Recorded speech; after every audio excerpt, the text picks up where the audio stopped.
এই নগরীকে মশামুক্ত করতে হবে। কুমিল্লার মানুষ মশারিবিহীন ঘুমাবে।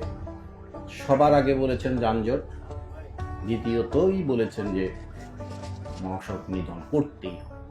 আমি আগামী 1 মাস আগে আপনাদেরকে দেখব। আপনারা যদি সত্যিকার অর্থে মনে প্রাণে আন্তরিকভাবে কাজ করেন, তাহলে এই যে ওভারটাইমের টাকাটা ইনশাআল্লাহ বৃদ্ধি করে দিবে। অতীতে কখনো যান নাই, ময়লা আবর্জনা একটা অলি গলি চিপা চাপা, এখন কিন্তু দয়া করে যাবেন। যদি না যান তাইলে কি মশারি ছাড়াও এবারের লোক ঘুমাতে পারবে? আপনারা আমাকে কথা দেন যে ইনশাল্লাহ কাজের বেলায় কেউ গাফিলতি করবেন না। মাননীয় প্রধানমন্ত্রী আমাকে যেদিন দায়িত্ব দিয়েছেন, সেদিন তিনি আমাকে সবার আগে বলেছেন যানজট, দ্বিতীয়তই বলেছেন যে মশক নিধন করতেই হবে।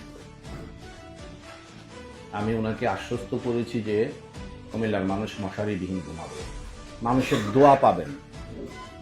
আগামী 15 দিন 1 মাস পরে যখন মানুষ দেখবে যে মশা নাই কুমিল্লা শহরে, তাহলে দোয়া করবে না, আবার দোয়া করবে।